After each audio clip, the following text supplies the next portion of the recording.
Welcome. Not a first time anymore, but still deserves welcome. Rabbi Dr. Witt is with us right front and center again. Always great to have him.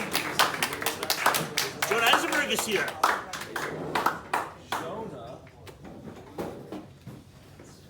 We have a great night tonight. Av Soffer. Soffer. What's Shua Spak? Shua Spak speaking tonight.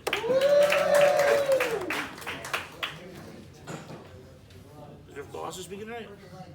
Daniel Weiss is back. Mazel tov in the bar mitzvah.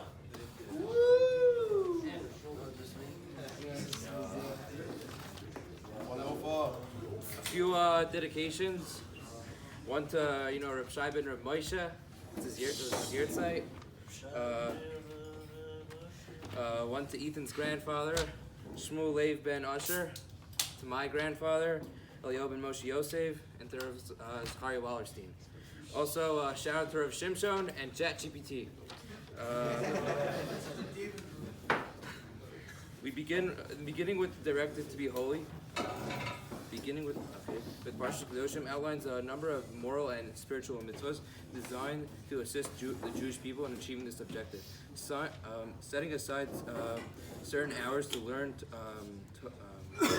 studying Torah in a way that we might to connect towards more to holiness. One excellent illustration is counting of the Omer, which takes place between Pesach and Shavuos, in order to prepare us to getting the Torah on Shavuos. We're obligated to count the Omer every day and prepare us for getting the Torah, which reminds us of the great miracle. Many ethical rules are found in this week's Parsha, including you shall not steal and you shall not bear false witnesses. It also contains the directive, you shall keep my Shabbos and revere my sanctuary. I am Hashem, and Vayikra. The commandment serves as a reminder that in addition to acting morally, we also need to make spiritual activities. My grandfather, he lived this value. Every day, especially during business days, he set aside an hour a day, hired a chavrusa, and sat and learned in his office. He would lock the door, not let anything or anyone interrupt him. This was an important goal for him, interpreting the flow of life and to make sure that we know what the real priorities is important. Shabbos observance and Torah studies are frequently considered as being related in Jewish tradition. Shabbos is a time when we focus on our spiritual development through Torah study, as it is a time when we take a break from our physical labor. We can expand our awareness of Jewish values and traditions and work to become more holy people by designated certain periods for Torah studies. A potent reminder of this principle is the counting of the Omer. It motivates us to set some time each day to learn Torah, to get ready for Shavuos when we will receive the Torah.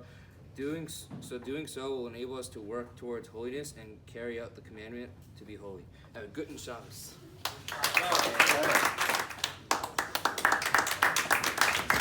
All right.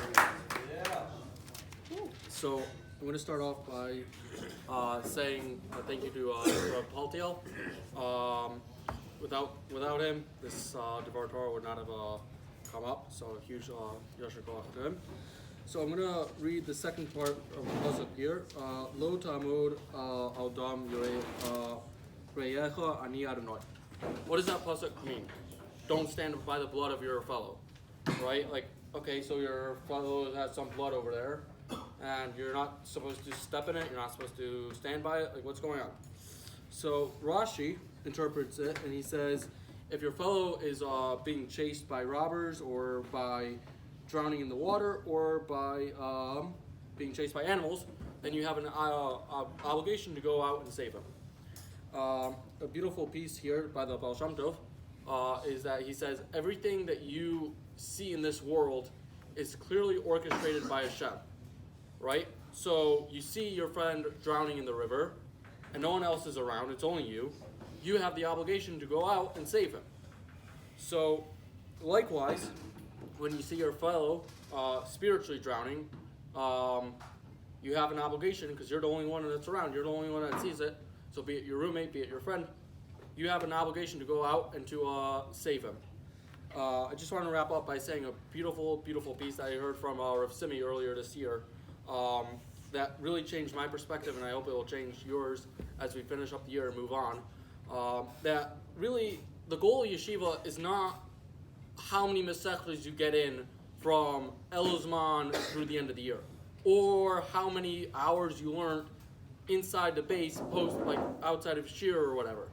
Really, it's about planting the seeds to success, as he says, in his own words, for post yeshiva. So when you're in Big McLean or you're Rutgers or at YU next year, wherever, or you're trying to bet or you're in the Army, you're learning 5 minutes, 30 minutes, and you're going to Minyan 3 times a day. That's what really counts.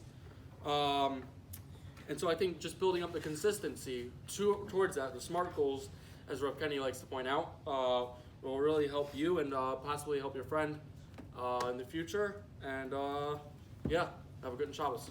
Woo! That's good.